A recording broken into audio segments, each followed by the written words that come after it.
Yo, what's good? It's your boy Lo, man, and we are back for another episode of The World According to Lo.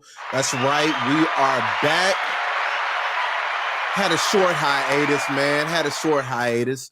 You know, it happens, man. If you don't know, last week, where was I last week? Last week, I can't even remember. I think I was doing a production for the Black community, helping educate women on the benefits of breastfeeding.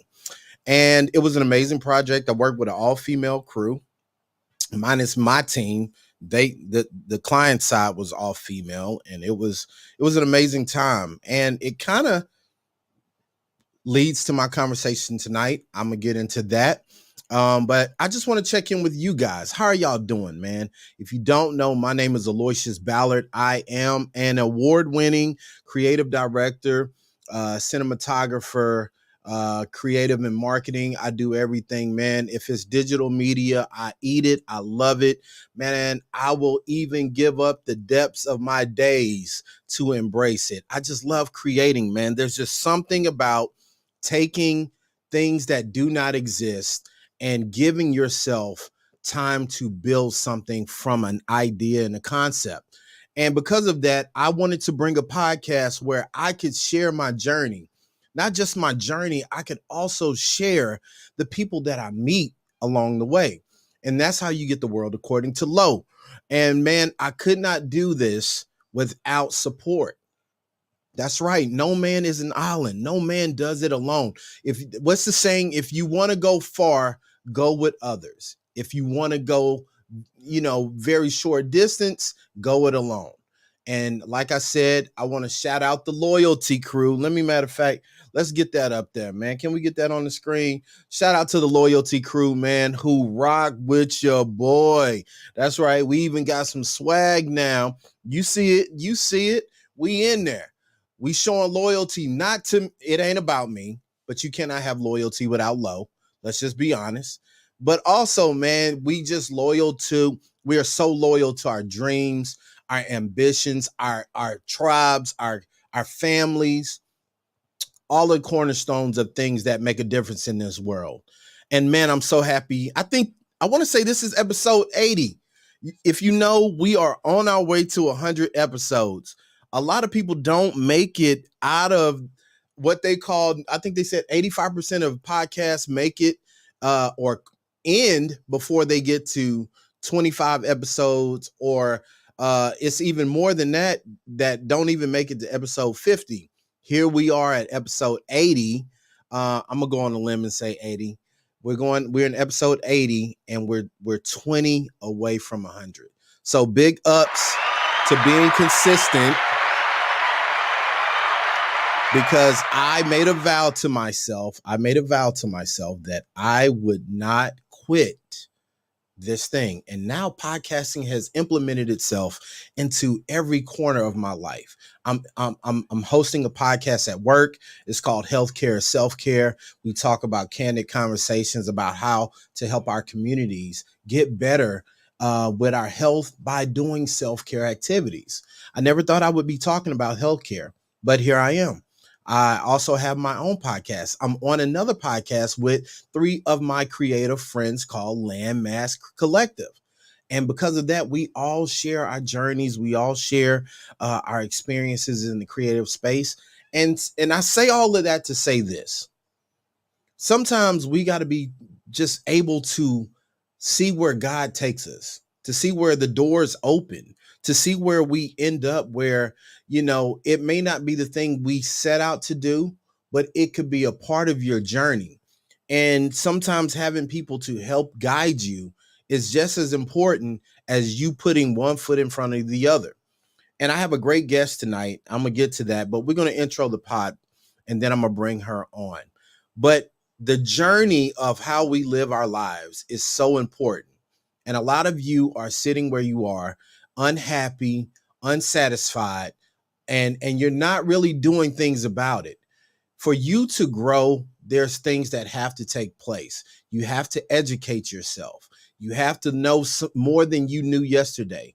I heard something today in a speech, in a presentation, where she said she studied performance athletes not because of their notoriety, but because people like LeBron James seek to get 1% better every day. Think about that. 1% sounds like nothing. But if you do that for 365 days a year, you will transform your skill set, your abilities to be the best version of you that you can be. And because of that, I started a journey this year where I am conditioning myself to be in the best shape of my life. And I want you to check this out. It's on YouTube and it's called The Journey, but I'm gonna give you a little tease because your boy was living unhealthy. I didn't eat bad, but I just wasn't doing all the things I should be doing. I wasn't working out. I wasn't giving my heart and my ability. All my creative side was great, but my physical side was trash. Some of y'all know what we're talking about. What good is it to be successful if our bodies break down, if we don't have any wealth of health to pass on? So I want you to check this out, and then I'm going to introduce you to my guest tonight. Y'all ready? All right, let's get it. One thing I can give you is a speech. What I can't give you is heart. I can't infuse that dog in you. But you're going to have to have it if you're going to win in this league. If you're going to be a champion in this league, you're going to have that dog. You're going to have to play hurt. You're going to have to play. You're going to have to play when you don't feel, when stuff is going on. And that's what you're missing. Y'all coming close. But to get to the next level, you can't be a lion, which means you look like you the king of the jungle. You fight like you the king of the jungle.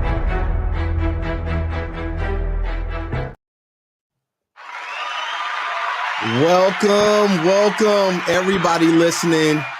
I want you to welcome my guest to the pod tonight, Alyx. I don't want to give your whole government name out because I don't want people out here. You know how the internet is. The internet be interneting. Now, if you want to give me a whole government name, you can do that. But I'm so excited to have you here tonight. How are you doing? Let's start there. How are you doing tonight? I'm doing great. I just sat down, so I've been active, and I'm excited to get into this conversation. And it was cool to hear that you wanted to get in the best shape of your life because that's actually one of my goals this year too. So it's cool. I'm excited. You gonna join me?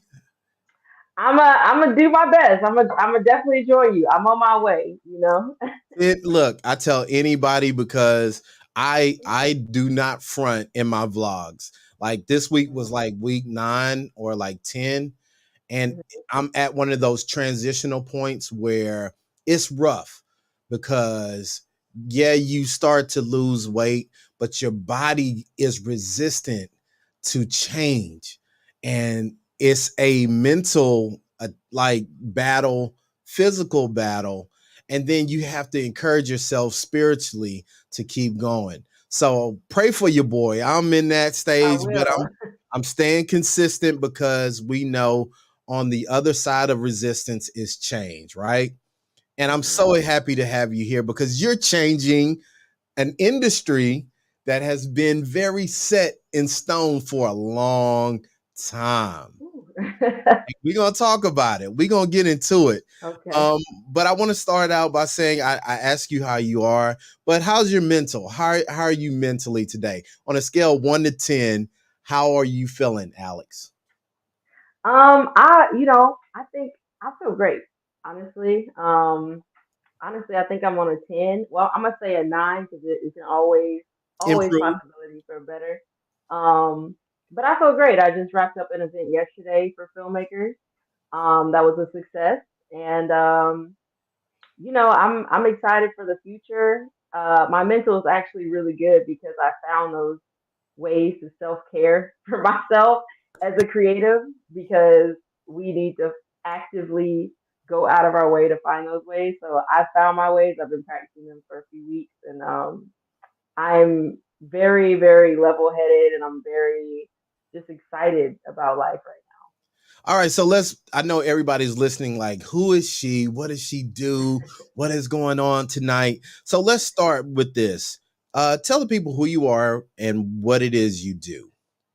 now. Okay. Well, my name is Alyx Walker. That is my government. But I'm a film producer, and I'm a creative entrepreneur. That's what I say. On one end, I run short-term rentals like Airbnb, but on my creative end, I do film producing, directing. Um, I've outsourced editing now, so I can't say that. Thank goodness. But anything creative, that's what I do. I'm kind of like the creative organizer in a Now, I love that. And I did a little digging. I wouldn't be a great interviewer if I did not do a little research.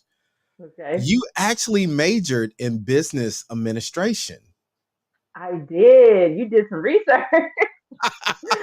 I did major in business administration from Fisk University, the illustrious Fisk Okay, University I in was about to say DC. you got to give the whole title for You this. gotta say, yeah, yeah. So, yeah, I was a business major. I got my bachelor's.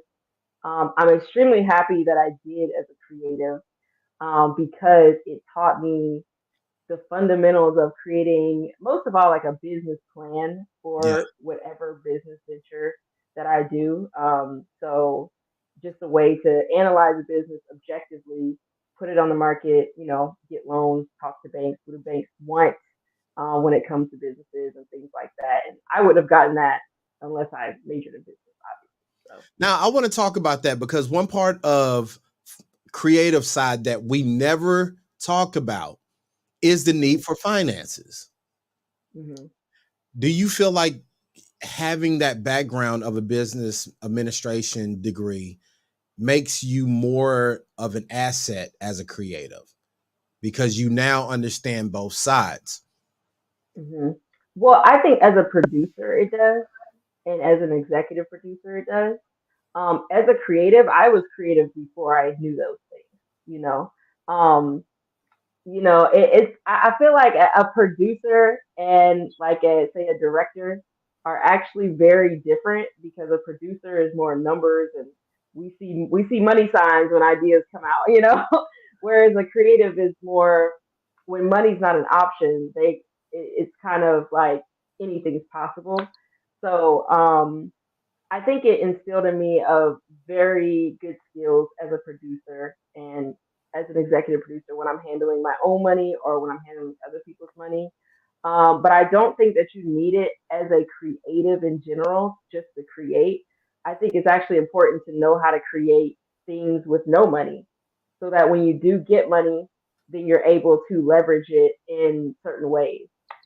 Now, before we get to where I'm going, because I really want to get to that in a second, Hmm I want to talk about young Alyx. Let's Okay. walk through that. Were you always creative? Were you always someone who just Oh, wow. lived in that space, or did it develop over Yeah. time? Was there like someone who exposed you to the creative, artistic, um, environment that sparked that? Like, how did young Alyx grow up, and where did the creative side introduce itself? I'll be honest. I've always been creative as a kid. I would consider myself the black sheep of the family because I would always like be in my room drawing. I used to draw anime and all kind of manga and stuff when I was a kid.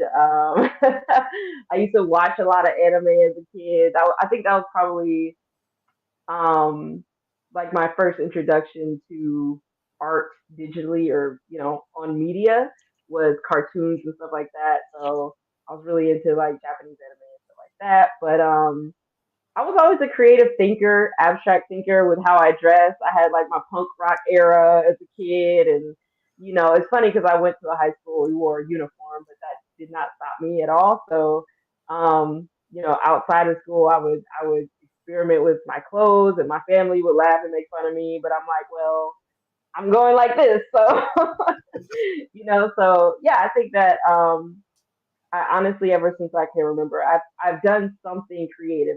It wasn't honestly video until I went to college. Um, I dabbled, and I was actually more of a DJ in high school and the beginning of college.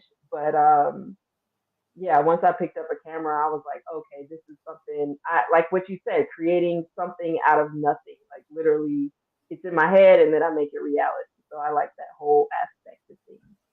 It's so amazing to me how we all have certain things in common, how certain elements, and I often say this, if I can ever ask God a question, they tell us that we say that all the time. If you could ask God some questions, what would it be?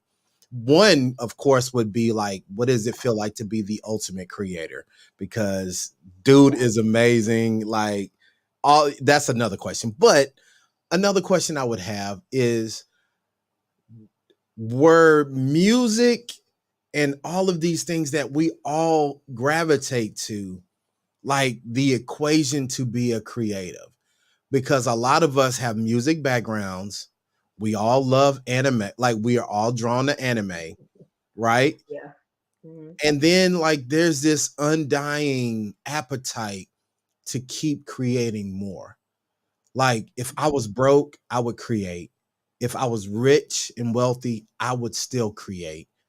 Yeah. There's no there's no part of creating that makes it not attractive to me. Yeah. And every time I sit down with creatives like yourself, we all have similar like markers along our journey.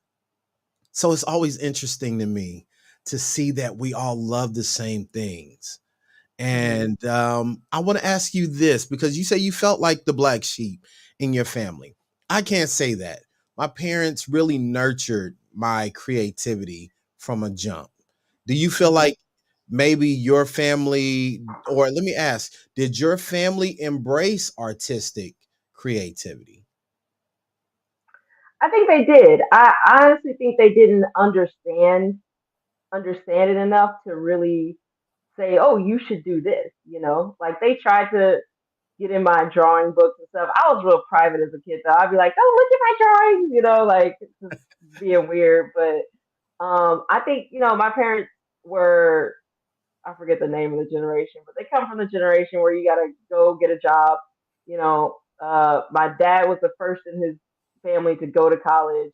First gen. Um, Yeah. yeah, and so my mom was extremely smart, straight A student, kind of a nerd in, in college and stuff. So they had a very distinct path to how they got where they are, and I think when it came to the arts, they just were like, we don't know. That doesn't mean they didn't support it. They just like it was foreign to them. Yeah. So I didn't even know as a kid to ask for that support either. I just thought this is my outlet and it's mine. It really wasn't until I got to college that well, probably I would say it was Kanye West's Beautiful Dark Twisted Fantasy that I realized that I could do the it, beautiful. I've seen it like over 100 times, I ripped that but off once I the saw internet that, immediately. yeah, like it was beautiful, and once I saw that, I was like, oh, this is like you can do this professionally. Like there's people who made this. Yeah. So that was the point where I was like, okay, just started to explore like I don't have to be a doctor or lawyer or accountant. There's other options that suit me more than my suited my parents. So I'm curious now because you start to develop this creative, amazing side of yourself, but then Hmm. you go to Fisk, and then you major in business administration. I mean, I wanted some money. I'm gonna be honest. I was Walk me like, through it. Yeah, I was like, I'm not gonna be an art major because um I just didn't see the money of the growth in financing in that sense. Even as a kid, my mom went to Fisk and my aunt went to Fisk and my cousin went to Fisk, so I'm kind of legacy. I have family exactly. I have family that goes to Fisk. But I did business because I was the person that I knew what I didn't want to do. I was like, I know I don't want to be a doctor because my parents are doctors. I was like, I don't want to do that. Yeah, I knew I didn't want to be a lawyer because I really hated school and I didn't want to be in school for longer than I needed to be. Um, and then I mean, I could give you so many reasons why I didn't choose other majors. That business was the major that I was like, yeah, I mean, you could do anything you want to do as long as you structure it the right way. I was actually a fashion merchandising minor, but I dropped it because I was like, you don't need to go to college for this. So, but I did take one art history class that I will say taking art classes and studying art is a very great way to grow as a creative. Even if you're a modern creative doing modern video stuff, like I learned how to look at architecture and know what country and what era it came from. And I was like, oh, like I see how you can take inspiration from other artists, which all art is a recreation of something old, yeah. and put it into something new. And it's really cool to to just have that knowledge as far as history. So yeah, I mean, to answer your question, I was just like, I knew exactly what I did not want to do, and I was like, we're just gonna do business because I feel like I might be a CEO when I get older. So let's just do that. I like that, and I like to. I always like I guess read reverse engineering people who are doing very great things, right? And when you Hmm. look at how someone is today, and we shared this a little bit before the pod, like their journey, their experiences are what make you who you are. So I love that you could have that mindset going to college, but still be open to creative opportunities while at Fisk. Hmm. Now, I have to ask because I'm curious about when did the leader side of you start to develop? Because Oh and man. I'm still if you see where I'm going, we're building this road to where you are right now. I don't want Yeah. people I don't want to jump to it too early, but for what you're doing now, there had to be a time where the leader part of Alyx started to emerge and started to develop. So when do you feel that moment or that pass of time was for you? It's crazy because I feel like I had hints of it, but it really didn't come to pass until maybe a little before I graduated college. I graduated college in 2015, Okay. just to age me. But honestly, when I started to create, like when I went into college, I lived off campus with my some of my best friends, and we started having house parties. To be honest, and I would make the flyers, and I would also DJ, and I would provide the essence of the party. Like I had a projector, I would put like stripper videos on the wall. Like I had a strobe light and like a colored lights. Like I put them throughout the house, and I would like create the experience. I got my friends together to do photo shoots for the flyers, and I would create them and be like, "We're doing." Like I don't know why it was just like a natural thing. Like my friends were like, "That's fine," you know. Um, and I think that when I look back, I didn't know what I was doing at all. But now I'm like, I think I've always had a leadership role in making something happen, like making something go from zero to just happening.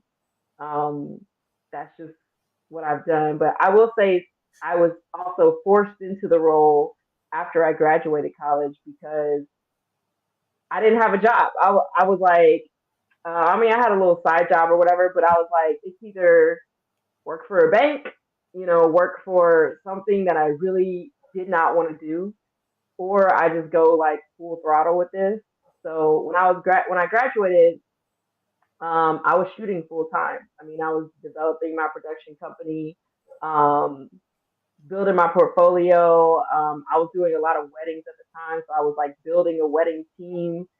And when you're building a production team as well, you have to give feedback to the people that you're working with. Yeah. And I learned a lot about giving constructive criticism or giving feedback as far as how we work or as far as what I wanted, um, in order for my client to like it. Because then my client will come back and be like, I don't like it. And I'm like, I have to like really learn how to manage people at that point and Yeah. still be successful and make my client happy. So, a So little let's, bit of force. yeah, go ahead, Yeah. finish that. I want you to finish that. No, I was just saying like a little bit of a natural element to it, but there's some adjusting, like real life adjusting that you have to do, and you have to sometimes do things that you don't want. Like if you're managing a team, you kind of have to be a little bit of a psychiatrist and like work with people and understand people. It can't just be about money, or it can't just be about the creative. You have to make sure people are safe and stuff like that. So, even though I was a natural creative, I still had to like assume a certain position that I wasn't fully comfortable with at the time, but I just no one else was gonna do it, so it was me. So let me ask you this, since we're there. I love that you transitioned and pivoted to this direction, because one thing I wonder, like, what are some things that you would advise someone starting out with a production company and in that role that you were forced into? What tips would you give them now that you have hindsight? Like some things you learned the hard way that you would advise them not to do. Ooh, some things I learned the hard way. I'm gonna be honest, don't take anything personally. And I know there's a sense of business is personal at a certain point, but there's gonna be times when you're first starting out, when you're building your client base, that there's gonna be some people who just don't like your work. There's gonna be people you sent it to them, you've done your best, and they're gonna be like, I don't like this. And you have to be able to analyze a conflict and say, why is this a conflict at this point? So there was a point where there hasn't been too many clients that didn't like my work, but there has been people who've been unsatisfied, and I had to realize that once I took my personal out of it, the reason they were unsatisfied is because I didn't set an expectation of what was going to be delivered at the beginning, you know? So I would say, like, always don't take anything personally, but set expectations with whatever client or even employees that you build, partners that you build, like, set the expectation up front. Don't just be like, yeah, it's whatever, we're down for whatever, because at the end, that's gonna there'll be one little conflict, and then that whole thing breaks down. Down for whatever isn't really a foundation to whatever you're building. Another thing I would honestly say is, focus your client base. Um, I feel like when people start out creating, they do want to create multiple things for multiple clients. Um, and that's great. But at the end of the day, we have a business to make money. And a lot of the times you may not get called because you actually do too many things and people don't know what to hire you for. So, like I started out in events. I didn't particularly like it. I didn't particularly choose it. Like, let me do events. I just kind of fell into it, and then I just started generating rapport with people who do events. And then I met a lot of artists at events, concerts, and things like that. So then I moved to music videos. I did a lot of music videos. Still did events, music, kind of kept in the artistic range. Uh, there was a point where I did experiment, but whenever you experiment and expand your portfolio, then you do have to kind of say, do I want money for this? or do I really want to be creative and expand my portfolio to something that I've never done before? And do I want those clients? Because everything you do and put out there as a business, someone's going to call you for. So if you put out there some stuff that you really don't like to do, then don't, and you don't want people calling you for it, just don't put it out at all. So I have so much. I mean, if I could go back and say so many things, like, I mean, building a company is all about people, creative work, communication, management, time management, self care. I mean, it's Yes. literally, I have advice on all of And like I tell everybody, because I have people approach me all the time, and you can speak to this as well. And they are excited because they see the benefits at times of owning your own production company or having access. And I tell people it's a lot more than that. that. Like having to deal, like you said, dealing with people, having to be responsible. I used to always feel responsible for like my team. Like I wanted them to make sure like their bills were paid, and you don't want people to be a part of something you own and watch them fail and struggle, right? Yeah. But there was also a caveat to that where like my accountant would say, "Lo, you can't pay people Yeah. just based on their decisions. Like Yeah. you got to set a rate, you got to set a wage and stick to it, because I created a lot of problems where I would overpay based on me knowing you're going through certain aspects. And then when Mm-hmm. I wouldn't do that, or I couldn't do that, so to speak, people would get upset. Then they would Mm. be upset with me because they got used to us as leaders just making life very easy for them. Yeah. Did you ever have to go through any situations where you had to take away things based on the survival of the business? Um, Honestly, no. I've always stayed transparent to people on the front end. So when it came to people, I'd be like, look, this is all I can afford. This is all I got. Like, I haven't employed somebody full time enough to where their livelihood was depending on how much I paid them. And I always try to be fair for their time, you know. So even if it's a day, 2 days, I try to pay just the average rate on something. I very rarely did I lowball somebody based on exposure. I don't think I ever did that. If I didn't have the money, I'd just be like, it's a passion project, you know. I ain't get when none of us get paid, you know. Um, so no, I mean, I have had to have ugly conversations with people out of love for their career and where they're going and how they're representing themselves. Because I can have a conversation with someone about how they're representing me in my business, but then I can have a conversation with someone about how they're representing themselves. And I'm getting this. I'm starting to see you in a certain light. I don't want other people to do that. And I've had some people just not speak to me after that before. And I've also had to learn how to deliver information to people. Like sometimes I'll be like, oh, it's very straightforward, but people have feelings, you know, like people are, you may say something very objective and people may take it as like, oh, that's very offensive or something. So I think the most thing that I've had to take away is um, just my feeling that I wouldn't say I'm always right, but like there's just a feeling of like I could be wrong, Yeah. even as a boss and as an owner. Like I could be wrong, and I definitely have to like open my ears to what people are saying or how people move. Sometimes it's a fine line because sometimes people are just they just don't fit with you, and sometimes people are actually trying to tell you something. So I have had to make that adjustment. But to your question,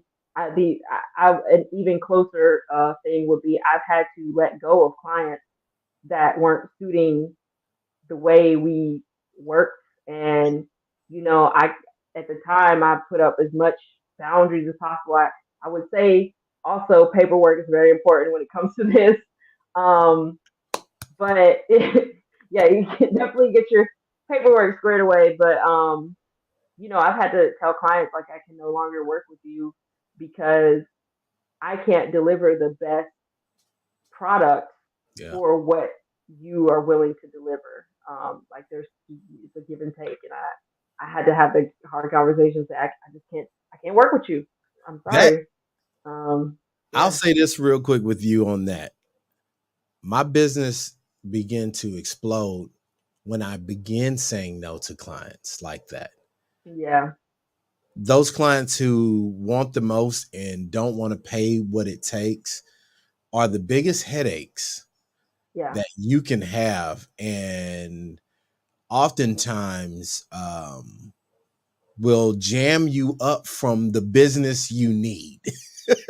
exactly. And you're stressed, not replying to email. You could be like, I just need to take a nap or something. I need a day to take a break, and then you missed a very important email, or maybe you spoke to another client and your energy was just off, and like I've had clients who will pay the money, but it's just like they would show up hours late. They Yeah. would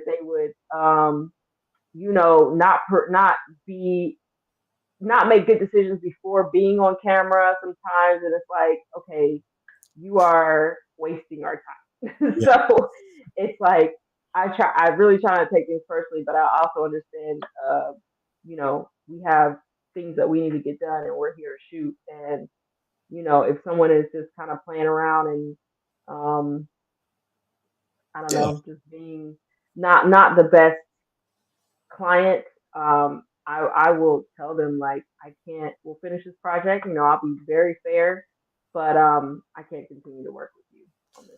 So So let's get to your production company. What's the name of your production company? I there's a legal name and then I got a DPA name. Well, whatever you want the people to know. So no, a Black Creative is the name of the company. It actually did not start as a production company. I'm gonna be honest. I was my own production company just as Alyx before this. Um, but I finally filed this as an actual company. Um, I initially started this to just connect and advance the value of Black creatives. Yeah. I'm from Nashville, so in Nashville, Black creatives are not very frequent, especially in the video world there. Um, and I actually started it because I was submitting my portfolio to agencies and things like that. And I have a face to face meeting with them, and they told me I need to diversify my portfolio. And I'm like, you probably wouldn't have said that if all them people was white in there, like I us as black people, we can see how people are looking at us in certain rooms, and it's like it's very like kind of pisses you off a little bit. So um, I don't know. I just got a fire under me, and I was like, I'm gonna make it my job to make us like be mandatory in these agencies and us as videographers, we don't always go to film school. We can't always afford film school. Yeah. So I was like, I'm making it a point to say like we are going to teach each other and pull each other up, and like let it be known that like we have resources that we can't always get in other communities. Like we have to create our own resources. So that's how I started it. But now I don't want to jump ahead, but I will say that we've had events and we've curated a film community here in Atlanta. And our next step is honestly to create projects with a lot of the students and a lot of the people that we have. But I don't want to jump ahead. I don't want to. Yeah. That's fine where you at. Yeah, Let's yeah. All right. So you're from Nashville. Number one, I want to say Nashville is where I cut a lot of my teeth. I was Mm-hmm. um I'm from Mississippi, so the coast of Mm-hmm. Mississippi. But I used to work at the Grand Opry Theater a lot, Ooh. and um would fly to Nashville, travel to Nashville. Let me take it back. I drove to Nashville a lot. That 7.5 hours is real from here. Yeah. And Okay. first time I one of the first years I was there, I got caught in the Nashville snow and slid all the way home. When I Oh tell my you, Yeah, it gets brutal. y'all roads are not for the faint of heart when it gets icy. All those No. curves and Yeah. oh man, I Yeah. knew I think I prayed the entire time, like God, just let me just not crash. And his cars all over the road, and I'm just trying to Yeah. get home. And but I love Nashville because Nashville had so much culture and Mhm. opportunity around the music scene, It and does. around is in music, but I started getting into the video side of it. And when Mhm. I was working there and loved the town, almost moved there. Shout out to all Yeah. my people, all the creatives, and It's a my, beautiful city. yeah, my boy Carlos. I don't know if you know Carlos Hale. Carlos has Urban Soul Cafe out of Nashville, and Oh, okay. yeah, so Carlos was like Diddy of the R&B soul music scene, right? And Oh, okay. Wow. one of the first places I used to really shoot all the time was the Green Light. You remember the Green Light? Green light. Oh, not that. Was that a place or were you talking about live on the It's like green? a club. Um, Oh, I don't know. I didn't go that right, it way. was it's over by the stadium, and we used to shoot in that spot. Oh, oh, you Had a mean like limelight? limelight. Yeah, limelight. Limelight. That's why I'm like green Lime. light. I'm like, no, it's not green light. Maybe it's lime. The limelight. Yeah, I used to shoot in the limelight a lot, like yeah. when I was It there. was lit. And oh man, the vibes, the live music, it was great. And yeah, so like, how did you go from Nashville to Atlanta? Honestly, it was a transition. In Nashville, I capitalized on the market up there. I'm not gonna lie. There's a lot of weddings happening in Nashville. It's actually the number, or it was before the pandemic, the number two most traveled city in America because of weddings, bachelorette parties, all kind of stuff. So it's beautiful up there. Venues are really really beautiful. So I was doing mostly weddings in Nashville. Yeah, Um, and then I did music videos like just because I always love music videos, obviously. So I really I picked up and moved down here. You know, I was actually working at a video production network. We would create YouTube videos for like larger YouTubers and stuff like that, and like manage their channels and stuff. Um, so I actually left that. I love that job. I love that job, but I felt like if I don't go now, it yeah, will not happen. And I was like, oh, I got no kids. I am free right now. I have to go. And so I'm gonna be honest, I packed on myself. I took the leap down here, and I literally just was very intentional about what I wanted to do. And I wasted not 1 second when I got down here. I found me a studio. Shout out to Kinship Studios. That's where I met JB, yeah, JC James. And they took me in. And I think they took me in because I was like, I'm here for business. yeah, And they were like, okay. So I was there every day.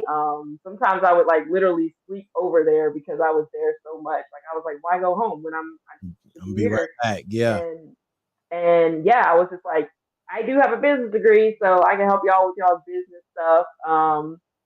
And I was just being a sponge. I was PAing. A lot of people I know, Chicago Chris, he's a production coordinator and an AD. He really took me under his wing and was like, I'm gonna show you exactly how to do this. Um, and like everyone just really taught me. Like honestly, it was a lot of black men taught me exactly what I needed to thrive in this industry in production. And in Nashville, there's like not larger productions as much. So here is like, you know, you go from running gun video to production where Yeah. everyone has their department. So that was like the first time I was able to be like, oh, I get to choose my department and I get to do this one thing and say that I do this one thing. And yeah, I really just dove head first into into Atlanta, and it's been great. I've only been here for 3 years. People say that I've gone really fast, but I'm like okay, but yeah, I mean, I Yeah. just took the leap. Shout out to JB too, man, because like JB is he will match your energy if you really are Yeah, serious about working and learning. I yeah, love that about him. He will match your energy and help you as yeah. much as he can. And the whole team out there at Kinship, man, like I just want to get them those guys some love because there are some brothers out here that are willing to help people without horror stories, man. Like for you to be able to sit here and be where you are today, like I want to take time for that because everybody don't have horror stories in this industry, man. Like some Hmm. people can be some places and learn and grow and seeing and we can get to where we are where you are today.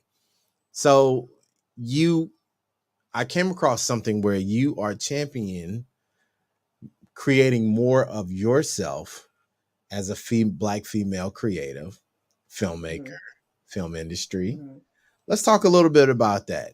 When did you were brushing your teeth? You was you were wrapping your hair. When did you say, you know what? Let me go out and start reproducing other versions of what this looks like, in our community.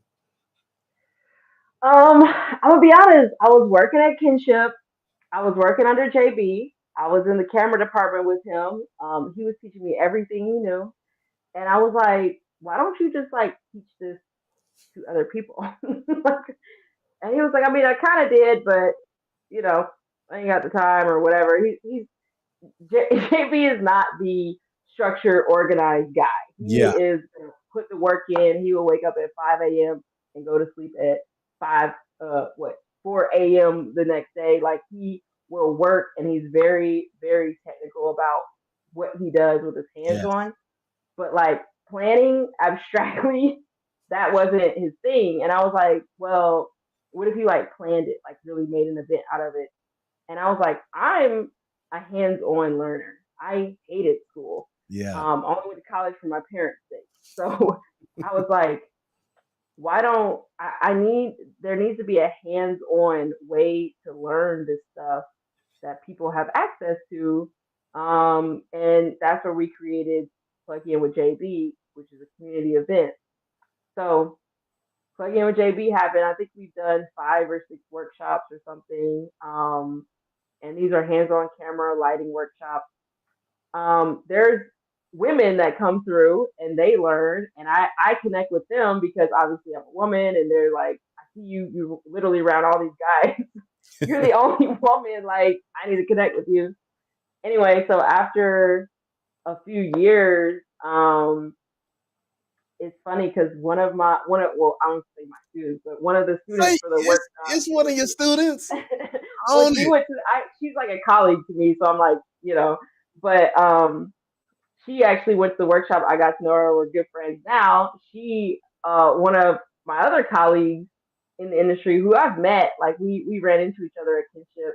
She convinced her to like come up to me and just say like, tell me that we need women in film events. Like we need to do something for women in film.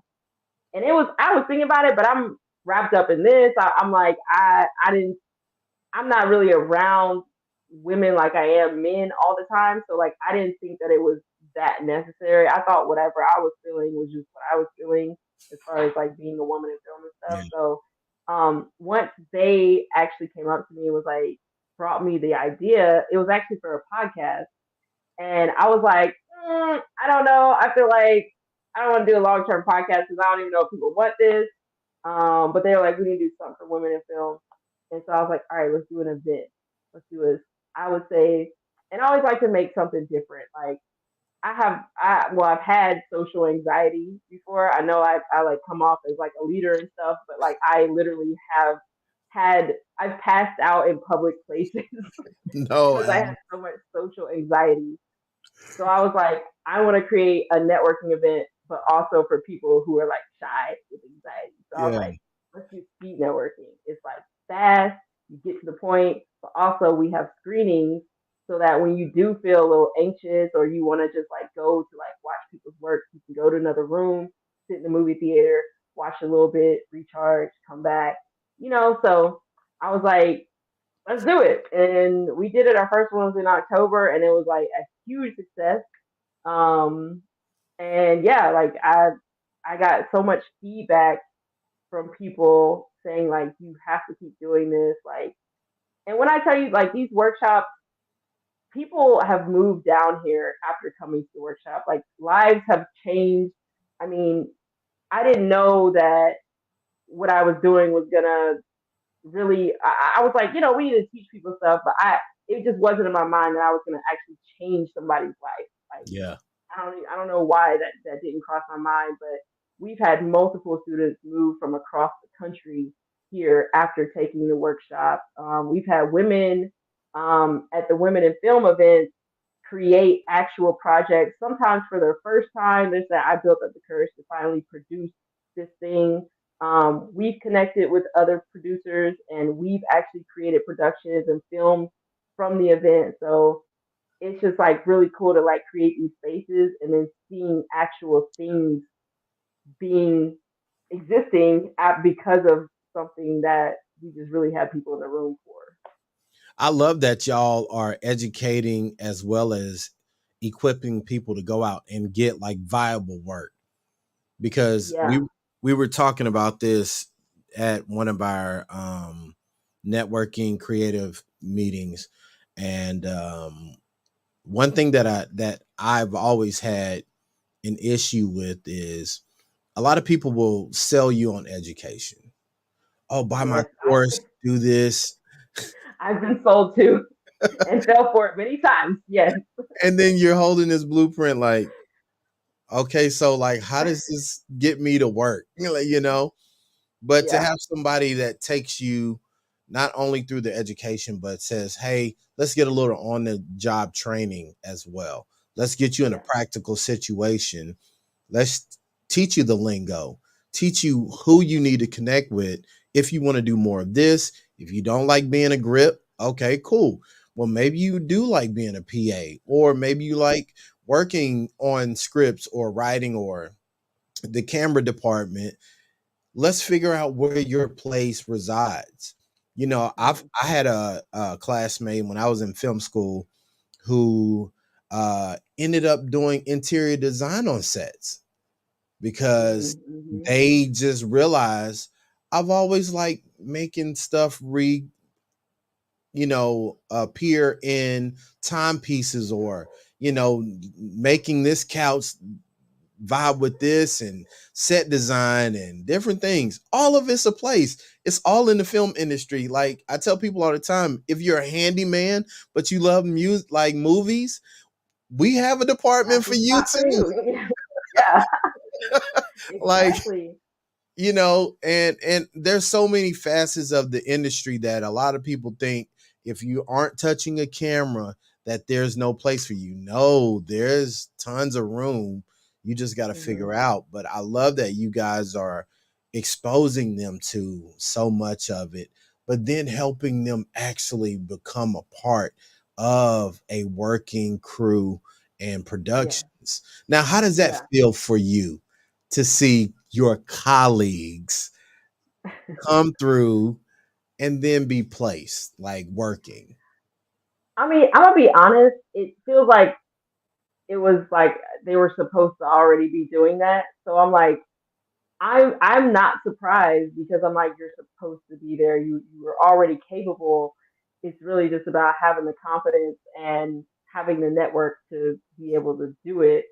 Because I mean, I meet people and I see people's work, and I'm like, you're great. I mean, like, And I feel like a lot of times people think that these workshops and stuff are for like brand new people who have never been in the industry or something. But a lot of most of our students and attendees are like veterans in the game, or they've been doing this for 5, 6, 7 years, and they just needed that one thing to bring them over. And I mean, I just see myself at everyone because like I didn't think that it was possible until I was exposed to Beautiful Dark Twisted Fantasy. I was like, oh, I didn't know this existed. Yeah. Then I wasn't able to build my network or get some of my clients until I met this one person, or I didn't know it was possible to really move to Atlanta and pick up my life until I worked at a production network and saw how everything, saw the system.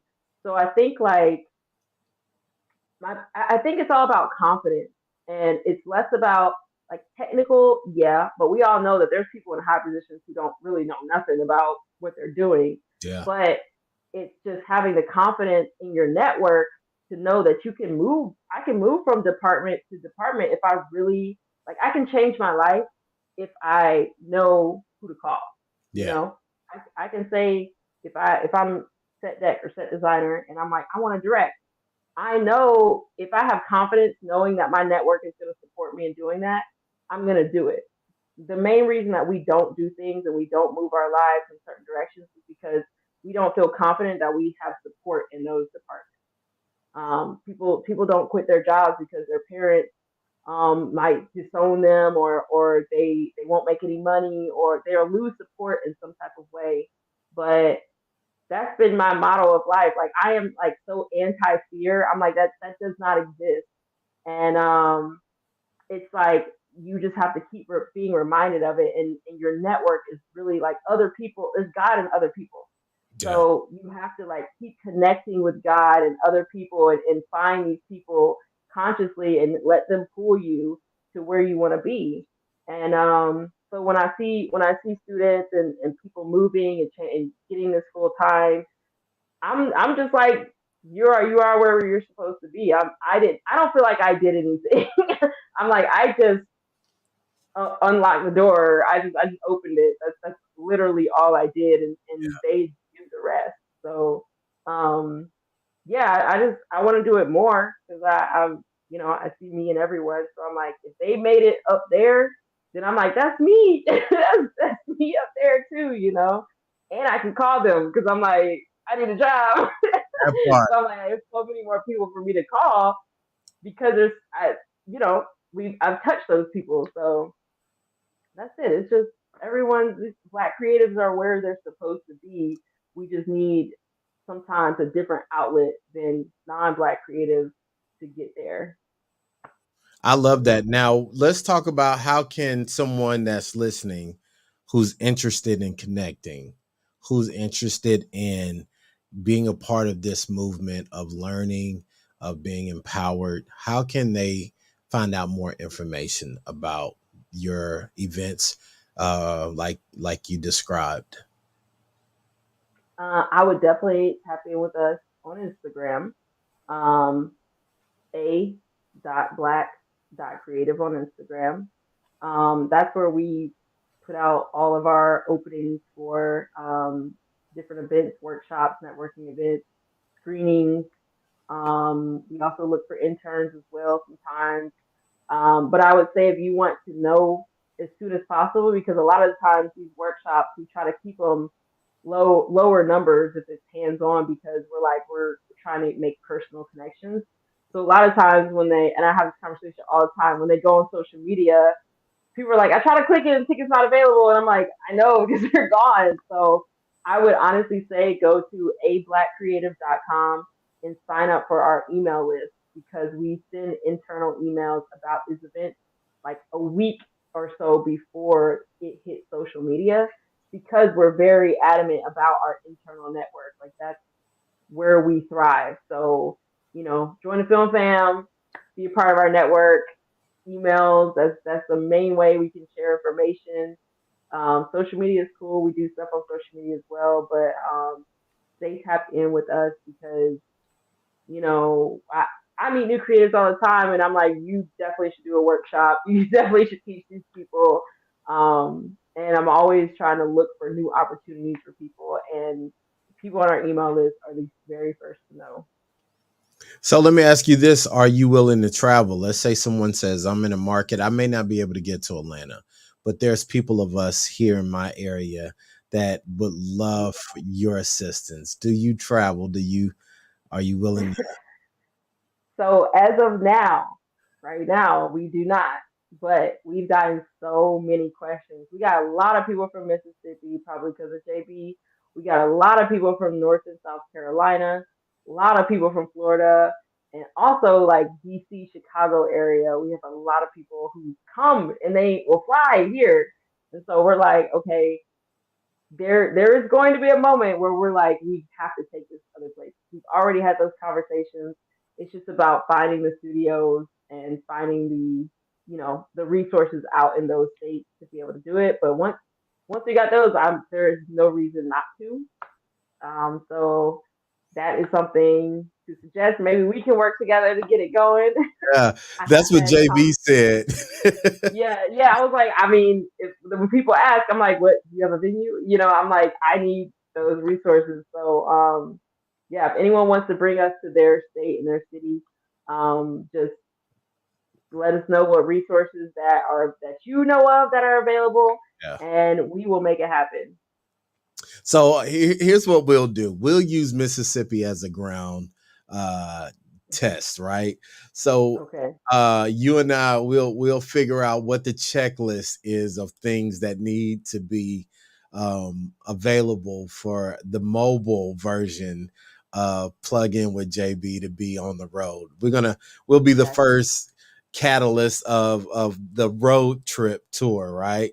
Oh Because yeah. I told JB I really think this is something that needs to be in any community available, because a lot of people may not have the resources. A lot of people may not be able to get to the A. Y'all crowded anyway, but Ah, there's plenty. I feel like you know what? I feel like people think that. And when I moved here, everyone from Nashville's like, everyone goes to Atlanta, blah blah blah. But Atlanta is growing so fast. It is not overcrowded here. I y'all would be honest. mayor I feel said it like was stop coming here.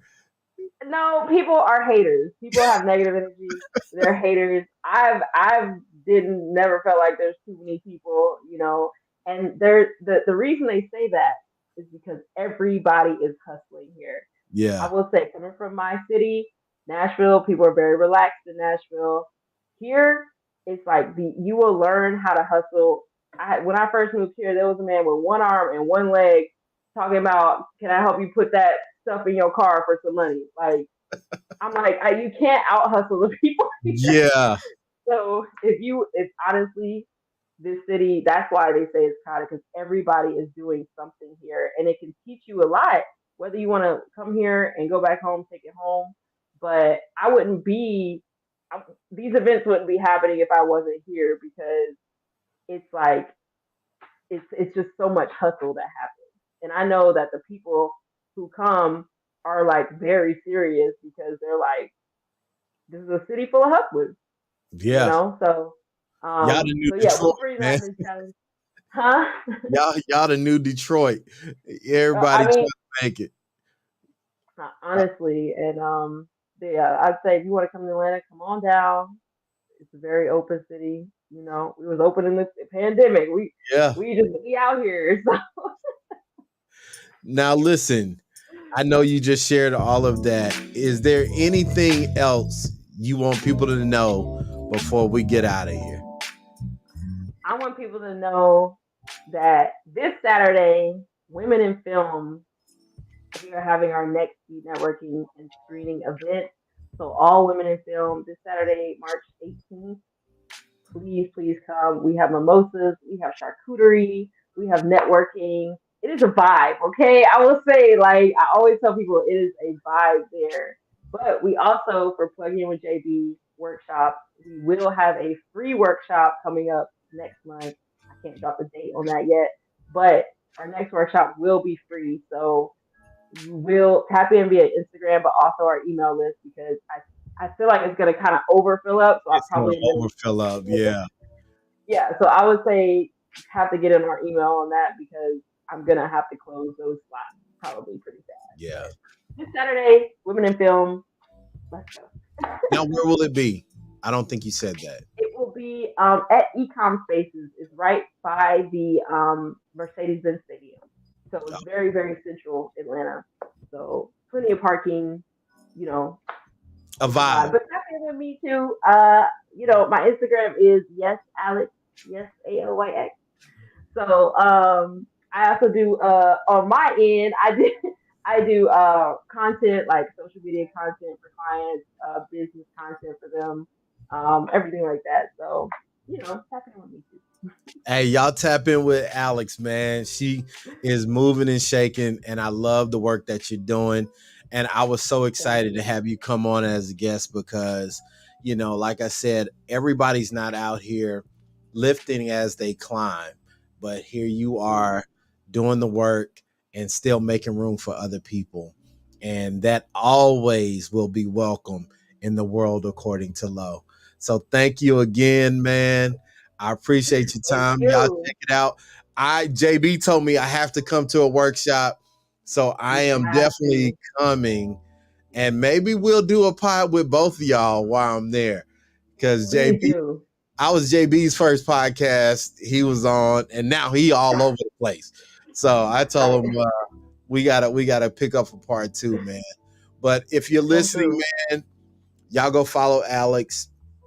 She's a great creative that you will learn a lot from and is someone who will make sure to inspire you. But I appreciate all the support. If you're listening, don't let this be your last time. And man, we're on our way to 100. Once again, thank you, Alyx. It was a joy to Thank sit down with you. you. I appreciate you. And we'll see you in the next one, man. Peace. Peace. It's the world according to Low. Okay. So act like you already know. It's gonna